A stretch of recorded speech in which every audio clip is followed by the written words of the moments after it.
우리 고등부가 이번 여름에 충주 약혼교회라는 곳에 농촌 봉사활동을 다녀왔습니다. 그 영상 우리 교회 유튜브 채널에 있고요. 8분짜리 제가 1분으로 줄여서 우리 성도님들께 소개해드렸습니다. 가서 참 힘들었습니다. 굉장히 더웠고 저도 격려차 방문했는데 너무 더워서 가는 것도 굉장히 쉽지 않았습니다. 그런데 고등부 학생들에게 또 갈 거냐고 물었더니 가겠다고 합니다. 우리 청년들이 인도네시아 선교 갔습니다. 비행기를 2번 타고 차를 타고 또 2-3시간 또 들어갔습니다. 굉장히 가서 힘들게 또 사역했는데 돌아와서 또 선교 갈 거냐고 물었더니 또 가겠다고 합니다. 우리 청년들이 자기 휴가로 또 뭐 자기 편하고자 간 것이 아니라 가서 하나님 나라 사역을 위해서 굉장히 땀 흘리고 수고를 많이 해서 힘들 텐데 또 갈 거냐고 물었더니 또 간다고 합니다. 왜 그럴까? 아마도 섬기고 베풀고 나눌 때 느끼는 그 영적인 행복이 다른 어떤 행복보다 더 크지 않을까 생각이 들어봅니다.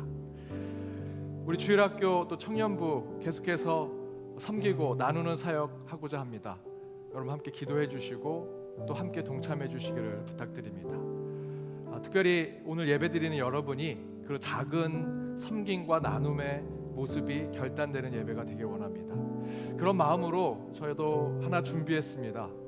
우리 이제 곧 새학기가 시작돼서 우리 교회 바로 맞은편에 효재초등학교가 있어서 우리 효재초등학교 학생들 새학기를 응원합니다. 그리고 우리 선생님들 마음 아픈 일들도 있었지만 더 힘내시고 또 그 가운데 저희들이 한 마음으로 사랑하는 마음 품고 있다고 하는 메시지를 우리 교회가 계속해서 나누고 있음을 표현하기 위해서 목자상 밑에다가 현수막 걸어놨습니다. 우리 효재 초등학교뿐만 아니라 여러분이 있는 여러분의 지역의 학교들, 그 학교에 있는 학생들과 선생님들을 위해서 기도하는 것이 우리 신앙의 섬김과 베품이라 생각이 듭니다. 오늘 그런 결단으로 나아가는 예배가 되기를 주님의 이름으로 축복합니다. 우리 사도신경 신앙 고백하심으로 함께 예배 시작하겠습니다. 나는 전능하신 아버지 하나님 천지의 창조주를 믿습니다. 나는 그의 유일하신 아들 우리 주 예수 그리스도를 믿습니다. 그는 성령으로 잉태되어 동정녀 마리아에게서 나시고 본디오 빌라도에게 고난을 받아 십자가에 못 박혀 죽으시고 장사된 지 사흘 만에 죽은 자 가운데서 다시 살아나셨으며 하늘에 오르시어 전능하신 아버지 하나님 우편에 앉아 계시다가 거기로부터 살아있는 자와 죽은 자를 심판하러 나는 성령을 믿으며 거룩한 공교회와 성도의 교제와 죄를 용서받는 것과 몸의 부활과 영생을 믿습니다. 아멘.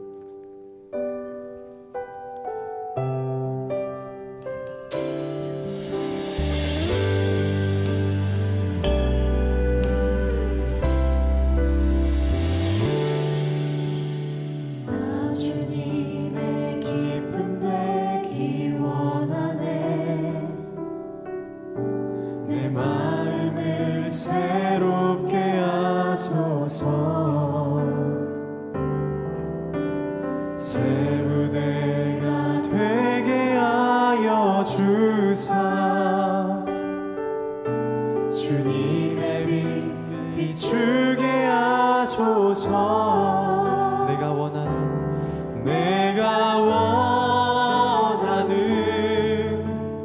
한 가지 주님의 기쁨이 되는 것. 내가 원하는 한 가지 주님의 기쁨이 되는 것.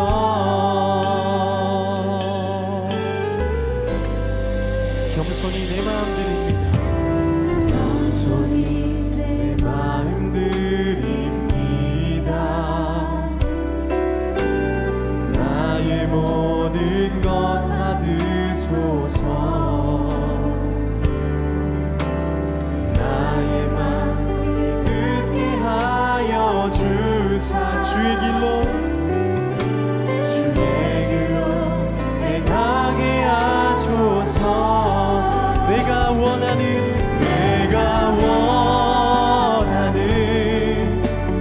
한 가지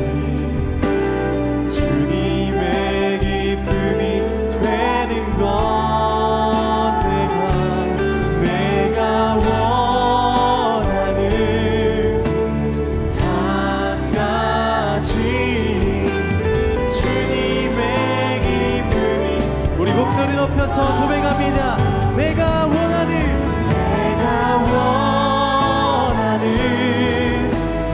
한 가지 주님의 기쁨이 되는 것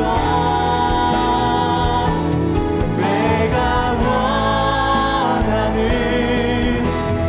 한 가지 주님의 기쁨이 되는 것 내가 원하는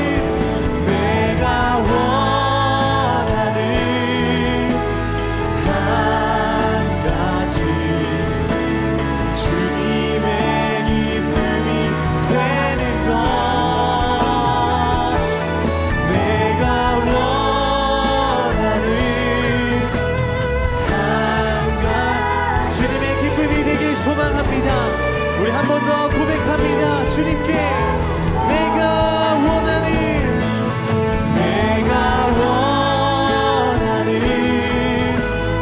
한 가지 주님의 기쁨이 되는 것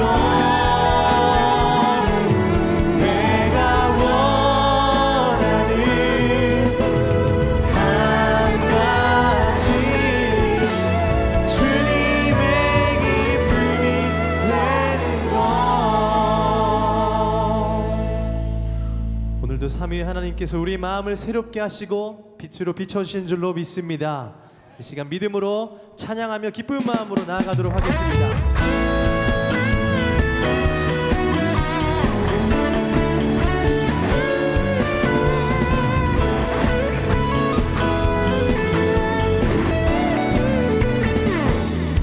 나의 가장 낮은 마음 주님께서 기뻐하시고 작은 일에 큰 기쁨을 느끼게 하시는도다. 내가 지쳐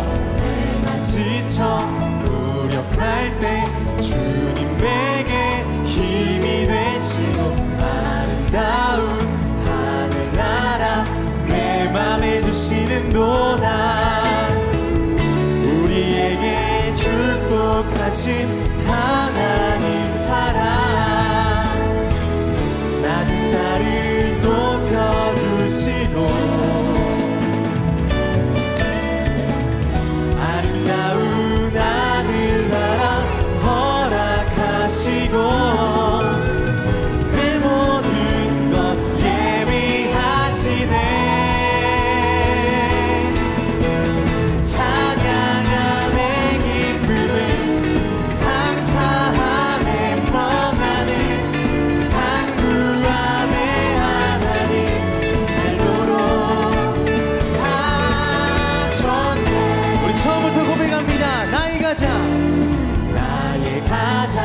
낮은 마음 주님께서 기뻐하시고 작은 일에 큰 기쁨을 느끼게 하시는도다. 아멘. 내가 지쳐 무력할 때 주님 힘이 되시고 아름다운 하늘나라 내 맘에 주시는도다. 우리에게 축복하신 하나님 사랑 낮은 자를 높여주시고 아름다운 하늘나라 허락하시고 내 모든 것 예비하시네. 찬양함의 기쁨을 감사함의 평안을 간구함의 하나님 알도록 하셨네. 우리에게 축복하신 하나님 사랑 높여주시고 고백합니다. 아름다운 하늘나라 허락하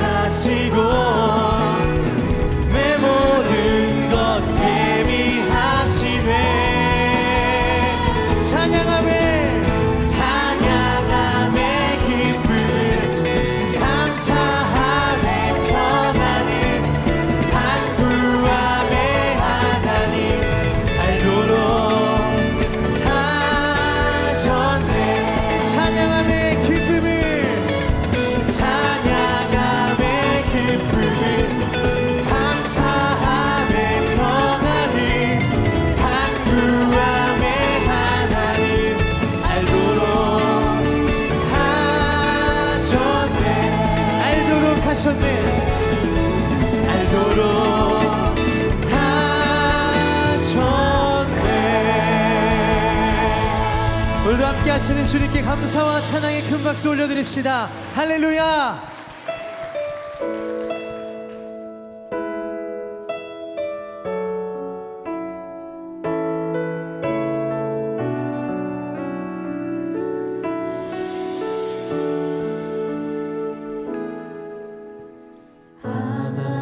하나님이시여 하나님이시여 주는 나의 하나님이시로다.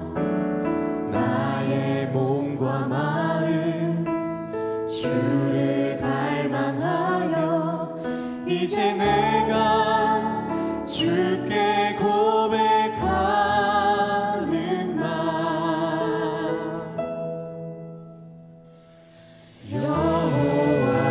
여호와는 나의 힘이요 여호와는 나의 구원이시니 내가 누구를 두려워하리요.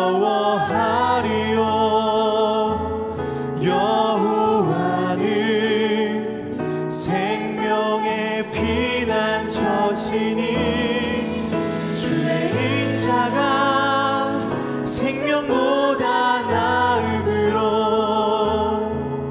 내 입술이 여호와를 찬양하리.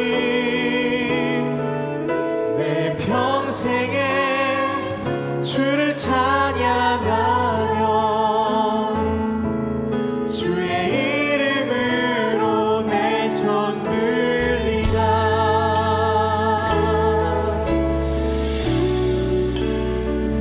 하나님이시여 하나님이시여 하나님이시여 주는 나의 하나님이시로다. 나의 몸과 마음 주를 갈망하여 이제 내가 주께 고백하. 여호와는 나의 힘이요 여호와는 나의 힘이요 여호와는 나의 구원이시니 내가 누구를 두려워하리요. 여호와는 생명의 피난처시니 주의 인자가 생명보다 나음으로 내 입술이 여호와를 찬양하리. 내 평생에 주를 찬양하며 주의 이름으로 내 손 들리라. 주의 인자가 생명보다 나음으로 내 입술이 여호와를 찬양하리. 내 평생에 주를 찬양하며 주의 이름으로 내 손 들리라. 다 같이 일어나셔서 영광송으로 하나님을 찬양하도록 하겠습니다.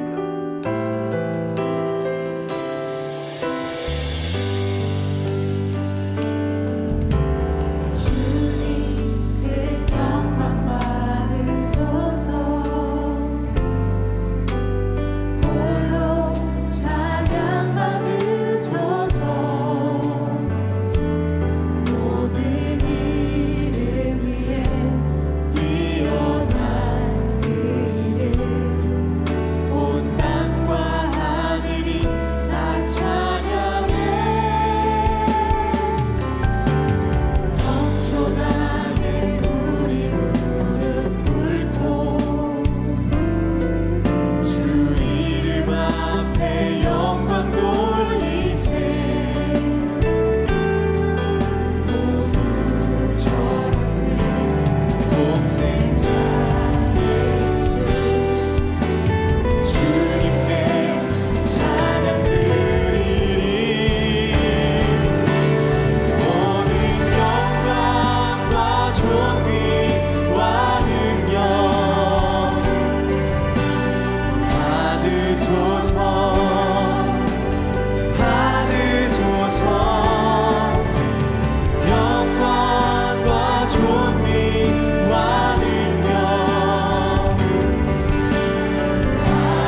과부를 살피는 것이 경건이라고 말씀해 주시는 사랑의 우리 주 하나님, 오늘 이곳 주의 성전에 주의 백성들이 모여 영이신 하나님께 예배를 드리오니 성삼위 하나님이시여 이곳에 임재하시어 주께서 친히 예배를 세상과 구별케 하여 주옵시고 우리는 오직 영으로 하나님 앞에 나아가게 하여 주옵소서. 예배 가운데 임하시는 주님을 영으로 만나게 하시고 육신의 병든 몸과 사람들을 만나면서 받은 심령의 상처들이 오늘 예배의 자리에서 치유받게 하시고 거룩한 회복이 이루어지게 하여 주옵소서. 진정한 신비는 하나님이 주인 되시는 예배가 드려지는 이곳에 이루어져 예배가 치유이고 예배가 회복임을 깨닫게 하여 주옵소서. 그러나 사랑과 긍휼의 주님, 저희는 죄인으로 이곳에 왔사오니 주님이 베푸신 용서와 자비만큼이나 저희도 우리에게 죄 지은 자를 용서하는 참된 회개자가 되게 하여 주옵소서. 세상을 살 때 의롭지 않은 세상과 맞서 싸우는 주의 백성들이 이곳에 있습니다. 때론 억울하기도 하고 때론 분노하기도 했지만 그들의 어려운 싸움이 반드시 하늘의 공의로 승리하게 하여 주옵소서. 직장과 일터, 학교와 세상의 모든 공간에서 받은 상하고 깨어진 영혼들을 주여 보듬어 주시고 그들이 다시 일상과 평범한 삶으로 돌아갈 수 있도록 성령이여 힘을 주시고 격려하여 주옵소서. 또한 새로운 학기를 시작하는 우리 주일학교 자녀들을 위해 기도하오니 우리의 자녀들은 학교에서 선생님을 존경하게 하시고 가르치는 교사들은 제자들을 사랑하여 참 선생의 본을 지켜 아름다운 교육의 현장이 되게 하여 주옵소서. 멀리 떨어져 있는 가족을 위해 기도하며 질병과 수술, 아픔으로 병상과 요양원에 있는 연동의 가족들과 여러 이유로 이곳을 떠나 있는 우리 연동의 권속들을 하나님 동일한 은혜로 지켜 보호하여 주옵소서.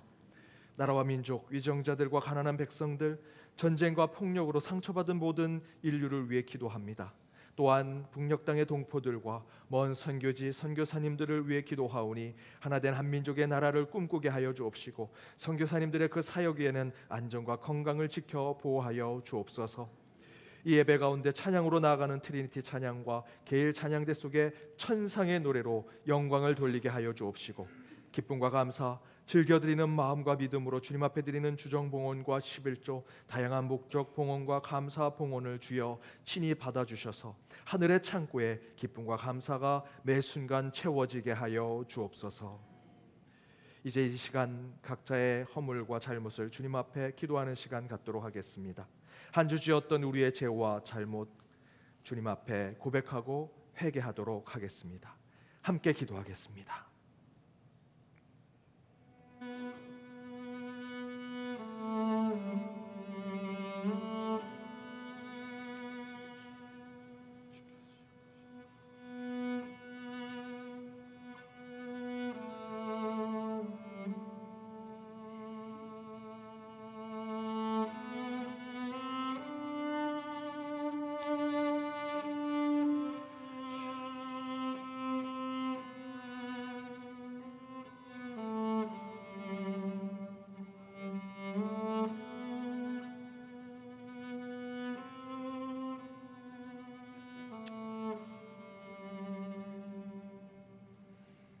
여기 하나님이 주시는 용서의 말씀이 있습니다. 그러므로 이제 그리스도 예수 안에 있는 자에게는 결코 정죄함이 없나니 이는 그리스도 예수 안에 있는 생명의 성령의 법이 죄와 사망의 법에서 너를 해방하였음이라. 이 주님의 말씀으로 용서받고 치유받으며 회복되는 오늘 예배에 참여한 모든 주의 백성들이 되게 하여 주옵소서. 이 모든 간구 예수 그리스도의 이름으로 기도드립니다. 아멘.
YD 뉴스 2023년 8월 20일 연동교회 소식입니다.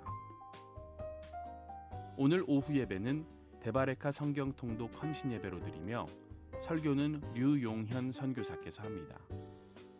다음 주일은 위임 목사 주일학교 순회 예배로 유아부 유치부에서 특별 예배를 드리며 3부 예배 설교는 최영민 목사가 합니다.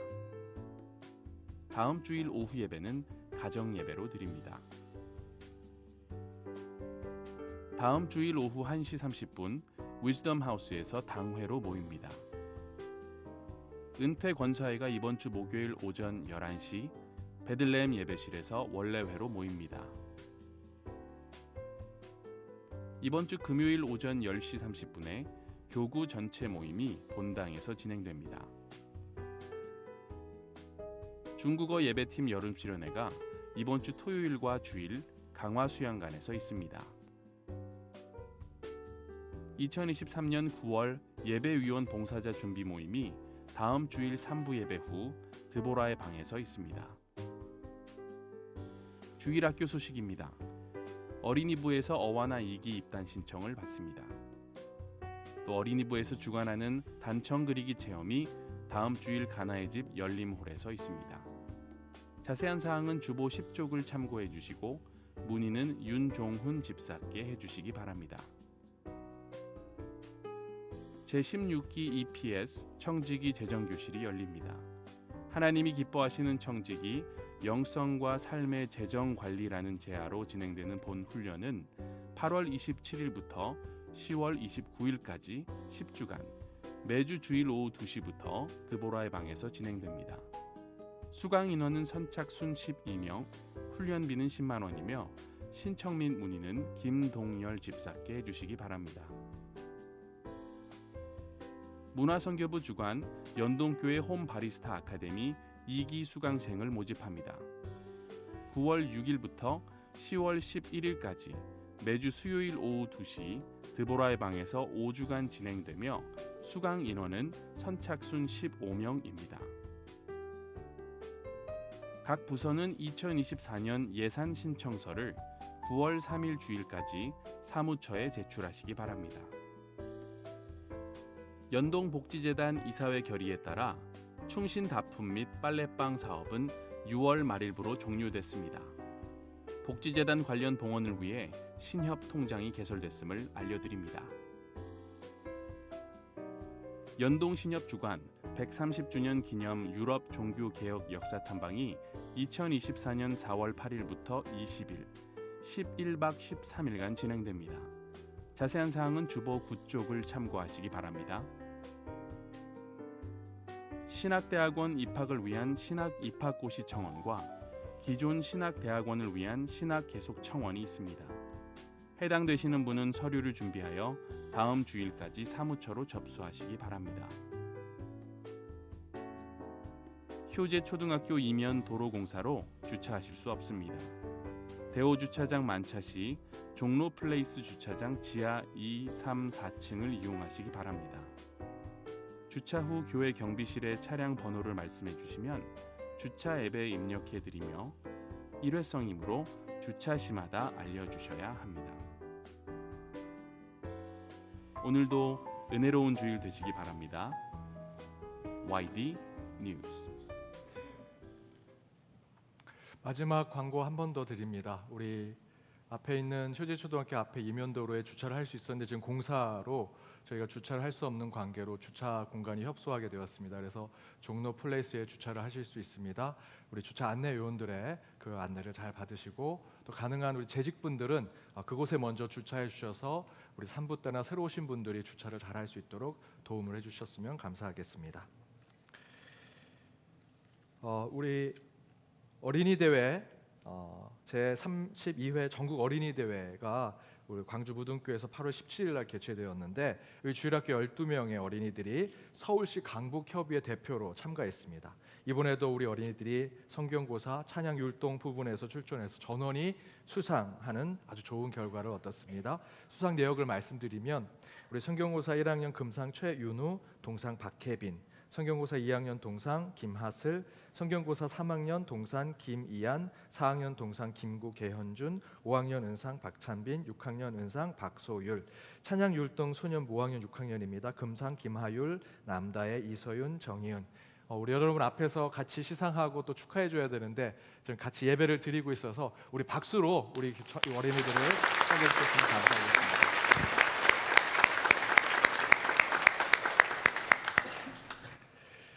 결혼한 은이 있습니다.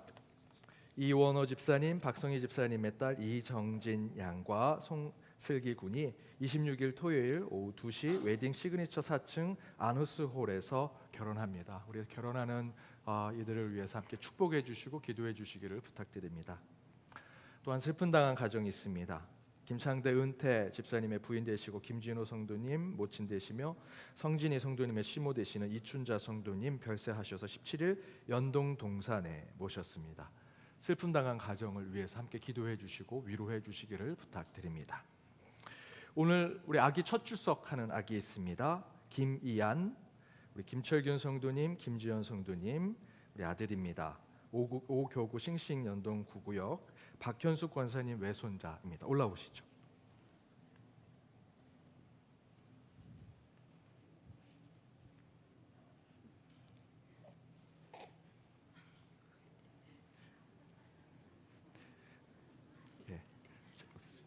제가 기도하겠습니다. 하나님 감사합니다. 우리 이한이 오늘 교회 처음 왔습니다.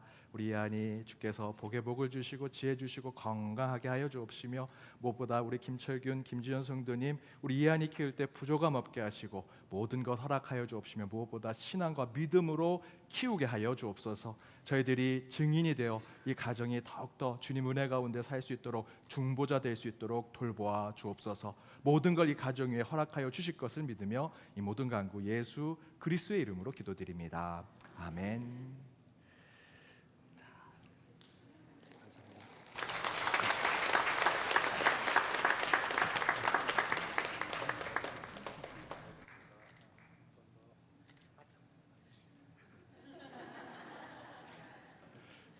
박수 한번. 이하나 축복한다.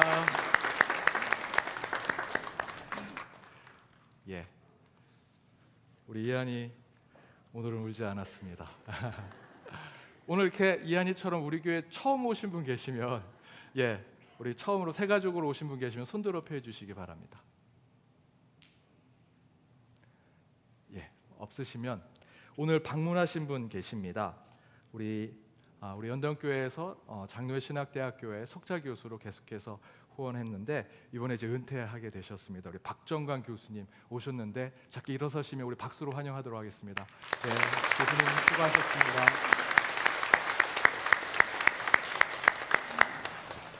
또 우리 교회 안에 2개 더 콩그리게이션이 있습니다. 우리 다른 우리 인종의 다른 나라의 우리 예배를 드리는 분들이 계신데 그 중에 우리 하나가 필리핀 우리 교회입니다. 우리 아벨 목사님과 우리 12분 오늘 일행으로 오늘 모임으로 오셨는데요. 우리 일행들 잠깐 플리즈 스탠드업. 우리 박수로 환영해 주시면 감사하겠습니다. 감사합니다.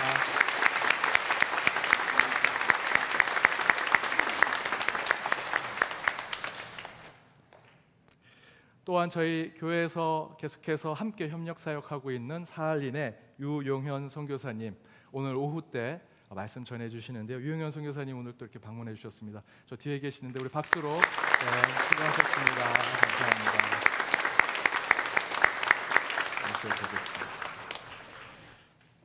우리 좌우 앞에 있는 분들과 이제 인사 나누도록 하겠습니다. 은혜의 시간 되시기 바랍니다. 은혜의 시간 되시기 바랍니다.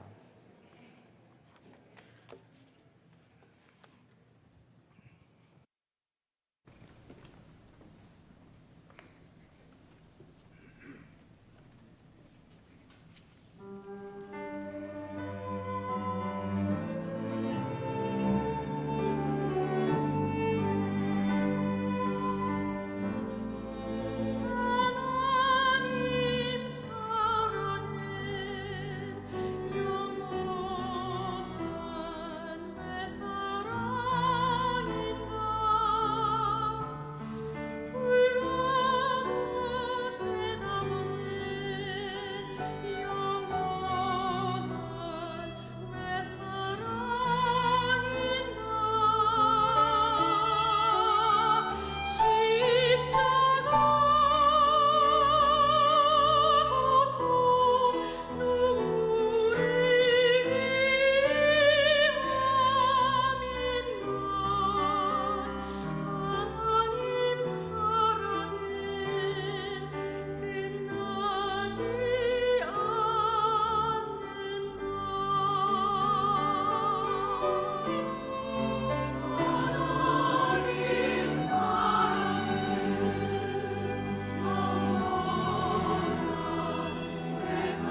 아멘.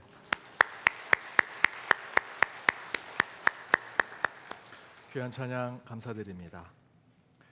오늘 하나님이 주신 말씀 신약성경 로마서 14장 8절 말씀입니다. 우리 한 절의 말씀 우리 한 목소리로 함께 읽도록 하겠습니다. 우리가 살아도 주를 위하여 살고 죽어도 주를 위하여 죽나니 그러므로 사나 죽으나 우리가 주의 것이로다. 이는 하나님의 말씀입니다. 아멘. 도시와 교회가 만나다 7번째 생명과 생명 사이라는 말씀의 제목으로 주의 말씀 함께 나눠보고자 합니다. 늘 활발하고 씩씩하시던 한 권사님이 어느 날부터 시무룩하시고 힘이 없어 보이십니다. 그래서 제가 찾아가서 왜 그러십니까? 라고 물었더니 15년 키우던 반려동물이 죽었다는 겁니다. 친정 부모님 돌아가실 때도 이렇게 안 울었는데 내 반려동물이 죽으니까 이렇게 슬프고 괴로울 줄 몰랐다고 굉장히 우울해하십니다. 그 반려동물 때문에 제가 신방을 가고 하기가 좀 애매하긴 했지만 그럼에도 불구하고 권사님 위로해 드려야 된다고 생각해서 우리 신방 대원들을 불러서 신방 대원들한테 우리 권사님이 힘들어하십니다. 왜요? 반려동물이 죽었답니다. 그래도 가야 되나요? 예, 가야 됩니다. 하고 제가 신방을 갔습니다. 다른 신방과 똑같이 찬양하고 기도하고 말씀을 전하면서 진심으로 위로해 드렸습니다. 설교할 때 조금 어색하기는 했습니다. 우리 가족 장례의 경우에는 어머님, 아버님, 천국 환송에 슬퍼하는 이 성도님들을 위로해 주시고 힘을 주십시오라고 제가 설교하면 되는데 이 반려동물이 죽었고 그 반려동물 이름이 또 해피였습니다. 해피를 위해서 또 천국 환송 이런 것도 좀 표현하기 힘들고 제가 설교하기를 굉장히 힘들어하고 어색해하니까 우리 신방대원 권사님들도 어느 타이밍에 아멘을 해야 될지 몰라서 굉장히 어색한 신방을 제가 했습니다. 그럼에도 불구하고 그 권사님이 굉장히 위로를 받으셨습니다. 그리고 예배가 다 끝나고 다가하면서 오늘 이렇게 오셔서 같이 예배 드려주시니까 너무나 위로가 됩니다. 그러면서 마지막에 이렇게 얘기하십니다. 오늘 제가 우리 신방대원들 목사님 좀 대접하겠습니다. 우리 집 앞에 우리 삼계탕 집이 있는데 우리 삼계탕 먹으러 갔으면 좋겠습니다. 정작 그 얘기를 제가 듣는 순간 굉장히 혼돈을 느꼈습니다. 반려동물 죽음에 그렇게 슬퍼하셔서 신방을 와서 위로해 드렸는데 정작 우리는 예배가 끝나고 닭 한 마리를 먹으러 가는 겁니다. 이 아이러니를 내가 어떻게 생각해야 되지? 이게 뭐지? 난 어떻게 생각하지? 그렇게 고민하고 있는데 제가 삼계탕집에서 다리를 뜯고 있더라고요. 여러분 웃으시면서 들으셨지만 사실 이 이야기 속에는 굉장히 인생의 아이러니가 들어있습니다. 삶의 모순, 세상의 모든 방패를 뚫는 창, 그리고 세상의 모든 차도 망하려는 방패와 같은 것이 공존하고 있는 얘기가 이것입니다. 그게 뭐냐? 여러분에게 있어서 반려동물은 생명이고 한 끼 식사로 먹는 닭 한 마리, 고등어 한 마리는 생명이 아니라고 생각하십니까? 내 식탁에 올라오니까 음식이지 저건 생명은 아니야. 사실 삼계탕으로 우리 식탁에 올라오는 닭 한 마리도요, 그 전에는 호흡하고 운동하고 먹고 마시는 생명체였다라는 것입니다. 좀 더 신앙적으로 말씀드리면 우리 믿는 자들에게 있어서 생명이 무엇이냐? 생명의 경계가 어디까지냐? 저 닭 한 마리가 치킨으로 내 앞에 오기 직전 어디까지가 생명이고 어디까지 내 뱃속에 들어가는 음식이냐라고 생각하느냐라는 것이죠. 닭 한 마리, 반려동물 이런 예화로 말씀드리니 진지하게 느끼지 않을 수도 있겠지만 다른 예로 좀 말씀드리면 제가 예전에 환경운동단체에서 운동을 할 때 공원에 새집을 지어주는 운동을 했습니다. 들짐승들이 많아서 들짐승들이 이 나무에 올라가서 새들이 이렇게 나뭇가지로 만든 새집을 다 흩뜨리고 거기에 있는 알 새끼를 잡아먹는 거죠. 그래서 그 들짐승들에게 보호할 수 있는 새집을 이렇게 지어주는 공원에 그런 것들을 만들어주는 운동을 했었습니다. 여성 인권단체랑 함께 그 운동을 했는데요. 같이 새집을 지어주고 그걸 달아주면서 그 새집 때때로는 헌 새집 안에 알을 까고 손가락 2마디만한 그 작은 새끼 새를 보고 그 여성 인권단체 페미니스트라고 할 수 있는 그분들이 막 너무나 감격합니다. 이 소중한 생명을 내가 꼭 지키고 내가 이런 운동을 하는구나. 굉장히 감격해하셨습니다. 그리고 저희는 일이 다 마치고 다 같이 식사하러 갔습니다. 근데 식사하는 자리에서 낙태에 대한 얘기가 나왔는데 그 낙태에 대한 이야기에 그 여성 인권 운동 하시는 분들이 투사가 되셨습니다. 싸움닭이 되시더라고요. 먹는 치킨과 선택권이 없는 태아에게는 생명이 없다라고 하시는 주장을 계속해서 펼쳤습니다. 그렇게 말씀하시니 공원에서 보았던 그 작은 새, 손가락 2마디의 그 새를 보고 입을 뻥긋뻥긋하는 그 새를 보며 눈물을 흘리고 감격을 흘리면서 이 소중한 생명을 내가 지키겠습니다라고 하는 그 이야기에 저는 공감이 되지 않았습니다. 모든 페미니스트들이 다 그런 건 아니시겠죠. 여성 인권 하시는 분들이 다 그렇진 않을 겁니다. 하지만 그 일부는 이율배반적인 모습이 있습니다. 자기 본의적이고요. 공감하지 못한 부분들이 있더라는 것이죠. 그러면서 저는 생각했습니다. 우리는 생명에 대해서 창조주 하나님의 뜻에 맞는 보편적이고 모두가 공감할 수 있는 생명에 대한 생각을 내가 신앙인으로서 갖고 있는가? 혹시 각자 자기의 본의대로 내가 속한 집단이나 그 집단 안에 있는 이념과 사상대로 내가 생명에 대한 생각을 하면서 기울어진 판단을 하고 있는 것은 아닌가라는 생각을 해보았습니다. 요한복음 14장 6절, 요한복음 6장 48절에 예수님은요 스스로 생명, 나는 생명이다, 난 길이요 진리요 생명이라 말씀하셨고 나는 생명의 떡이라고 말씀하셨습니다. 요한일서 5장 12절에서는 아들이 있는 자에게는 생명이 있고 하나님의 아들이 없는 자에게는 생명이 없다라고 얘기하셨습니다. 예수 안에 있는 자는 생명이 있다, 그렇지 않은 자에게는 생명이 없다. 로마서 8장 1절에서 2절에 이렇게 얘기하죠. 우리 함께 읽어보겠습니다. 그러므로 이제 그리스도 예수 안에 있는 자에게는 결코 정죄함이 없나니 이는 그리스도 예수 안에 있는 생명의 성령의 법이 죄와 사망의 법에서 너를 해방하였음이라. 예수 안에 있을 때 나오는 생명의 법이 우리를 죄와 사망으로 가는 것에 자유와 해방을 준다. 그 생명, 그 생명의 법이 예수 그리스도를 통해서 있다라고 이야기하고 있죠. 이처럼 예수는 생명입니다. 선언적인 선포가 아니더라도 우리가 생각해 보아야 할 생명은 내가 좋아하는 사상, 내가 좋아하는 이념, 내가 소속된 단체의 철학과 그 이론으로 생명을 설명하는 것으로 끝나서는 안 된다라는 것입니다. 물론 교회도, 저와 여러분이 속해 있는 기독교도 세상에서는 어느 한 단체에 불과하죠. 저와 여러분은 그렇게 생각하지 않더라도 세상은 그렇게 생각합니다. 어느 단체에 불과하고 어떤 이론과 사상을 가지고 있는 집단에 머무를 수 있다라고 생각합니다. 그럼에도 불구하고 저는 우리 그리스도인들이 생명에 대해서만큼은 바른 신앙적 분별력과 판단을 계속해서 해야 한다라고 생각이 듭니다. 왜냐하면 앞에서 살펴본 대로 성경은 계속해서 줄기차게 우리에게 생명에 대한 이야기를 합니다. 생명을 창조하신 분이 하나님이라 이야기하고 있고요, 예수님은 그 생명을 회복하고 새 생명을 주시기 위해서 이 땅에 오셨다 이야기하면서 내가 바로 곧 생명이라고 말씀하고 계시죠. 그렇기 때문에 우리 그리스도인들은 생명에 대해서 지금보다는 더 진지하게 생각해야 합니다. 숙고하고 성찰해야 합니다. 그렇다면 먼저 세상에서 말하는 생명이란 무엇일까? 쉽게 말씀드리면 살아있는 존재라고 할 수 있죠. 어느 사전에는 생물이 생물로서 존재하기 위한 근본적인 힘, 생물의 발육, 운동, 번식 등의 생활 현상으로부터 나오는 추상적 개념이라고 얘기하기도 합니다. 이런 생명의 정의가 기본이겠죠. 살아있는 존재, 그렇다고 바람이 불면서 꽃이 흔들린다고 살아있는 존재가 될 수는 없죠. 살아있는 존재가 되려면 그 생명이 자라나야 되고 운동을 하고 번식하고 어떤 자극에 반응하는 것들을 보여줘야 합니다. 그런데 그런 생명에 대한 정의가 세상에서는 조금씩 바뀌게 됩니다.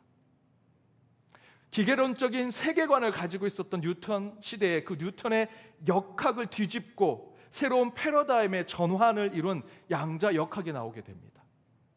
그 양자 역학을 발전시킨 슈레딩거라고 하는 과학자는 1944년 생명이란 무엇인가라는 책을 썼습니다. 그 책을 통해서 그동안 생명의 물질 대사하고 자기 복제, 생식하고 자기 항상성을 유지하기 위해서 호흡하고 성장하고 움직이고 자극에 반응하는 것이 바로 생명이라고 했지만, 이 슈레딩거라고 하는 과학자는 그런 생명의 현상을 세상의 근본을 이루는 원자와 분자로 설명하기 시작합니다.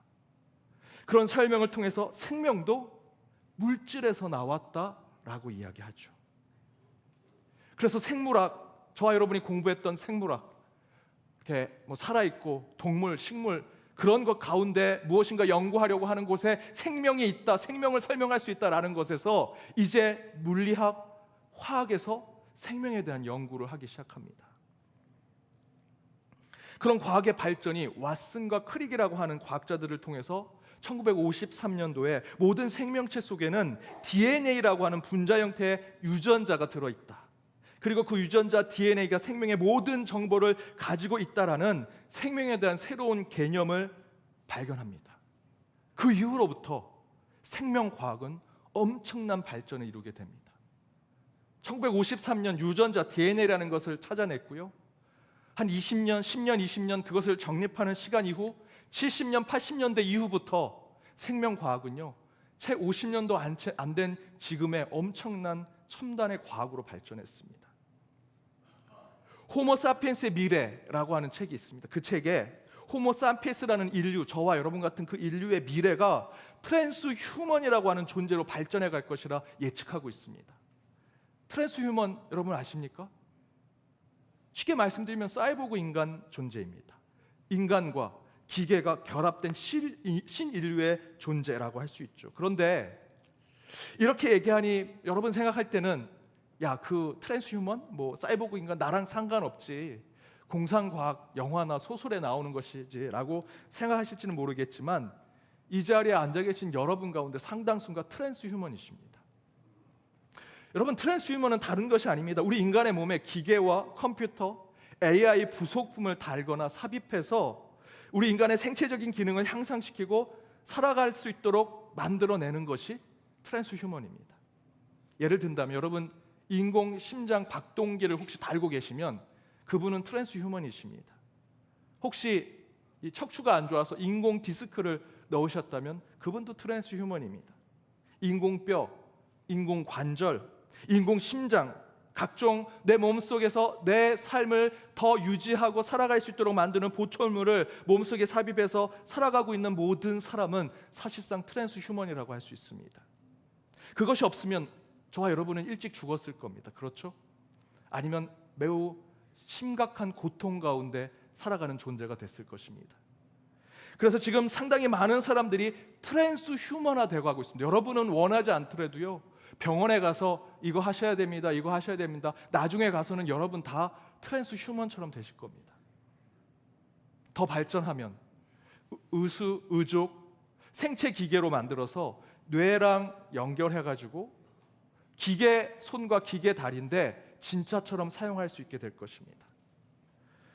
인공칩을 노화된 신경에 넣어서 신경을 회복시키고 머릿속에 인공지능 소프트칩을 뇌 속에 집어넣습니다. 여러분 스마트폰에서 봐야 지금 목사님이 하는 얘기가 혹시 다른 목사님이 설교한 거 아닌가 표적을 살펴보시는 뭐 그런 검색 같은 거 하셔도 괜찮습니다.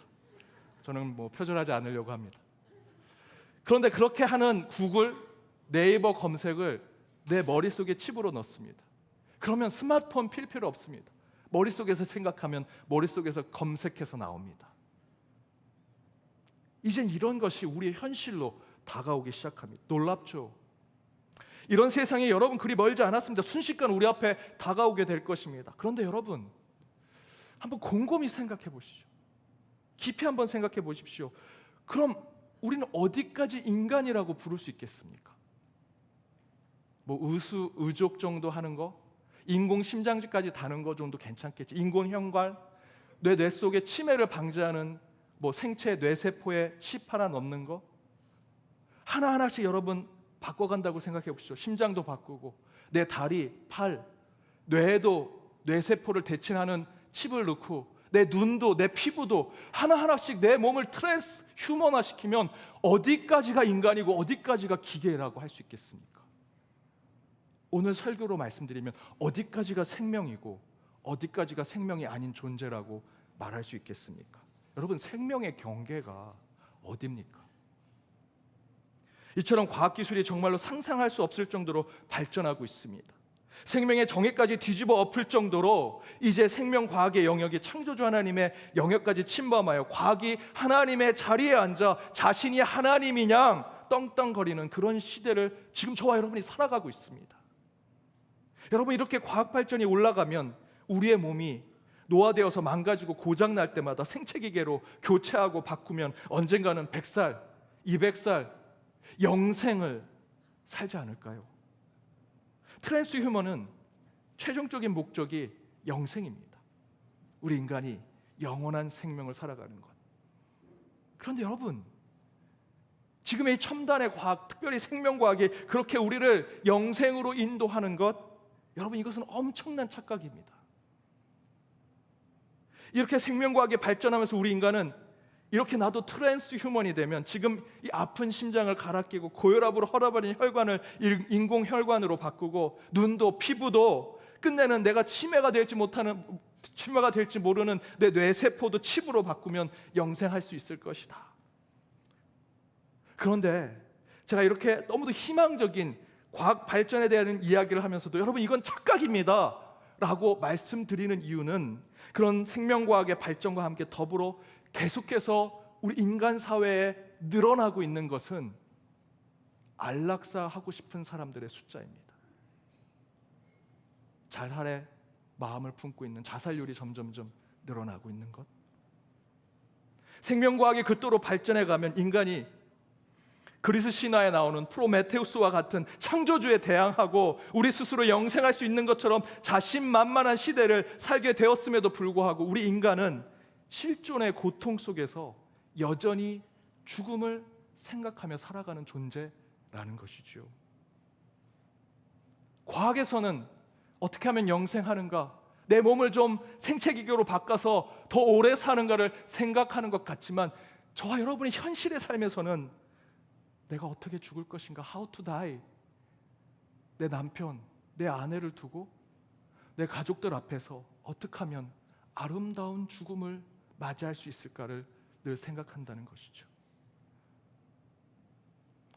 예전에 사역했던 곳에 아주 신앙이 좋았던 안수 집사님이 계셨습니다. 이분이 중병에 걸리셨습니다. 그런데 하루는 제가 신방하러 병원에 찾아갔는데 굉장히 위독하셨던 순간이었는지 그때 의사들이 다 모여 있었고 그 안수 집사님은 비명을 지르고 신음을 소리를 내면서 굉장히 고통스러워하는 모습을 보았습니다.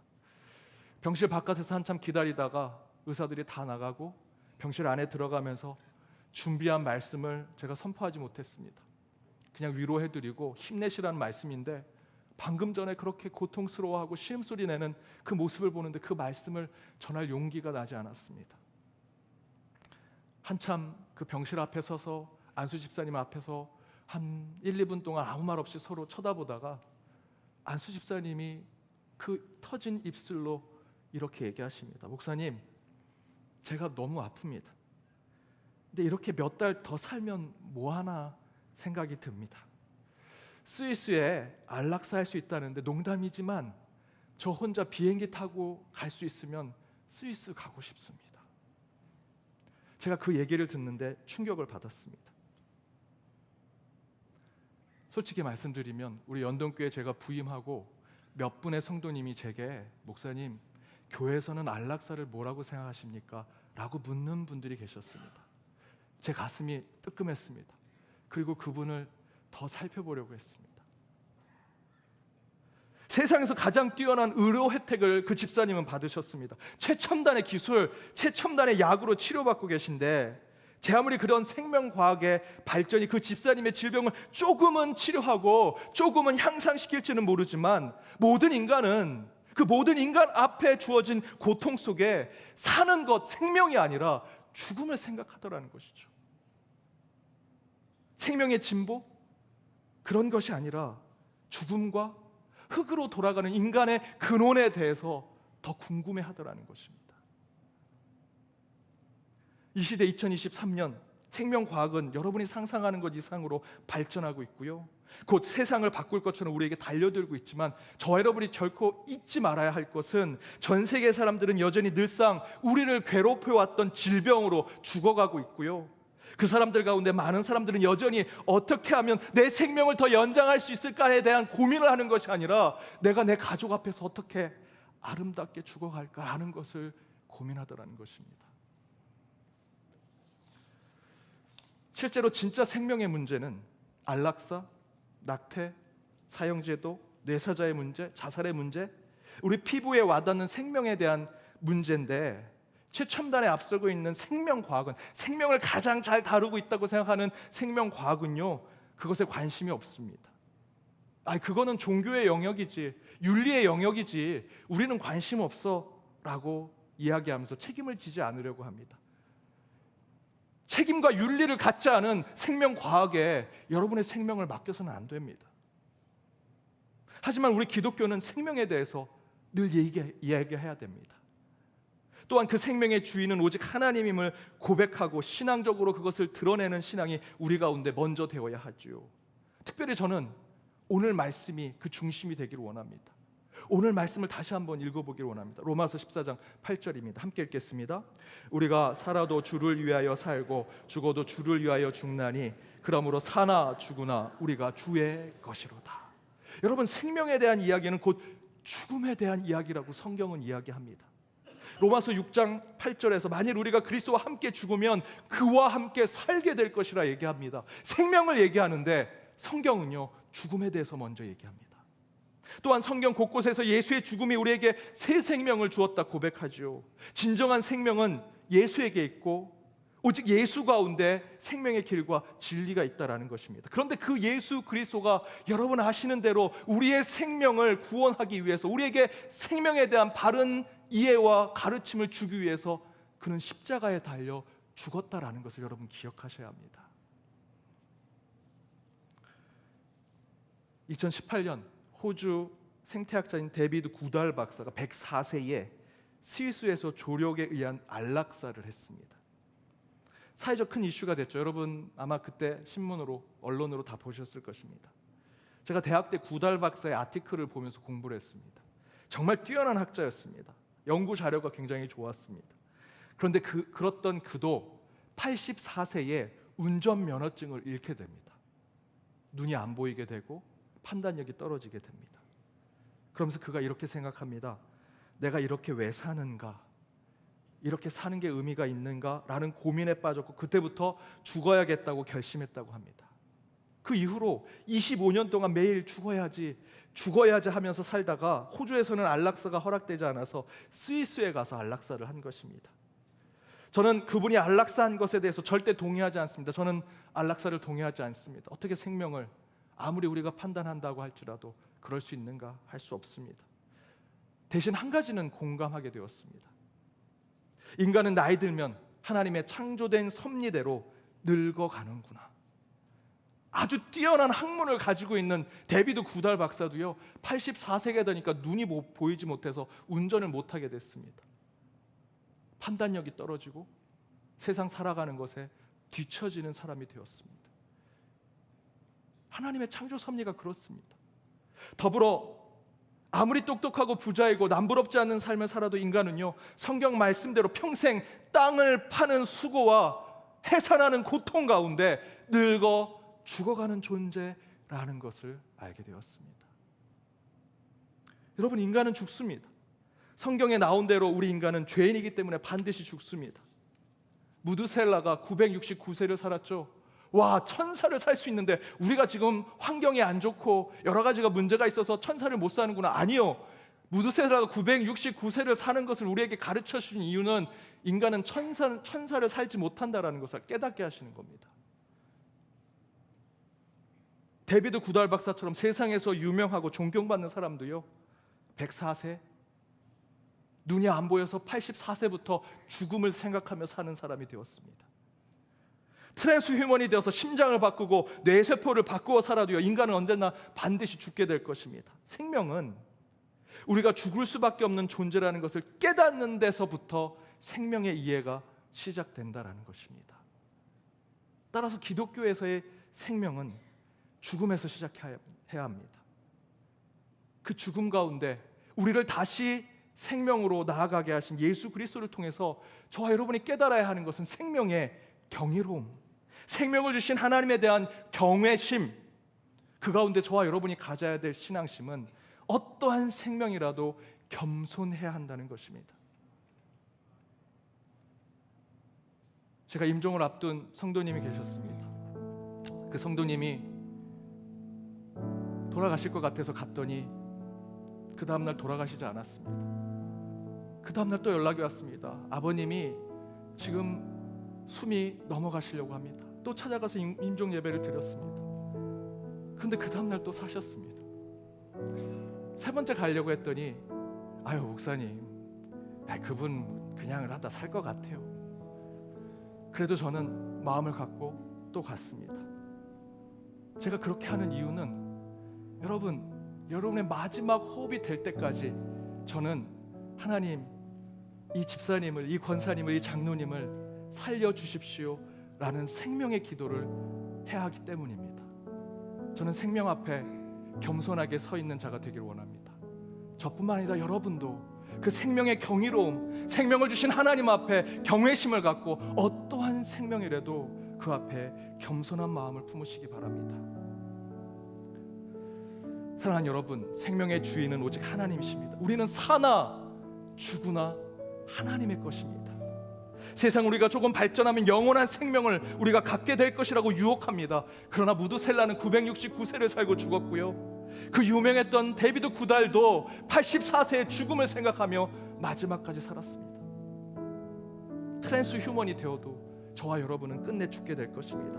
진리는 인간 모두는 죽을 수밖에 없는 존재라는 것이죠.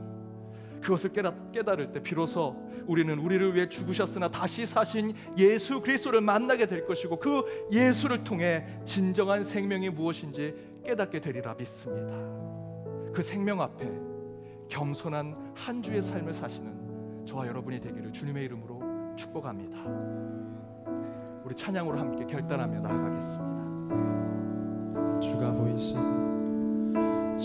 보이신 생명의 길, 나 주님과 함께 상한 마음을 드리며 주님 앞에 나가리. 나의 의로움이 되신 주, 그 이름 예수, 나의 길이 되신 이름 예수.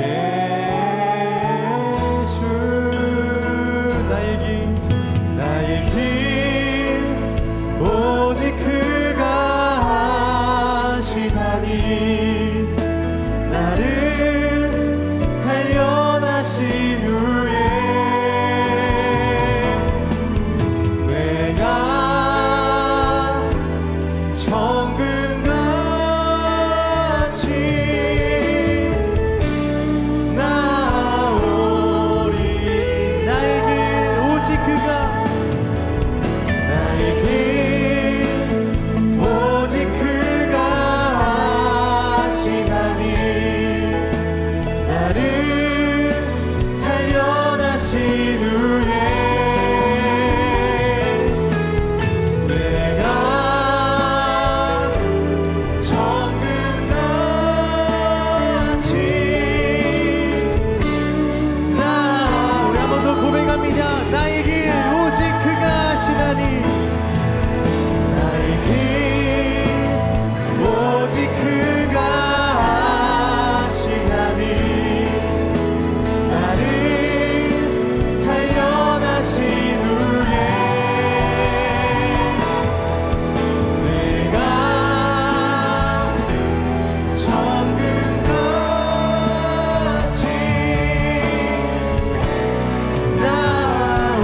나오리라.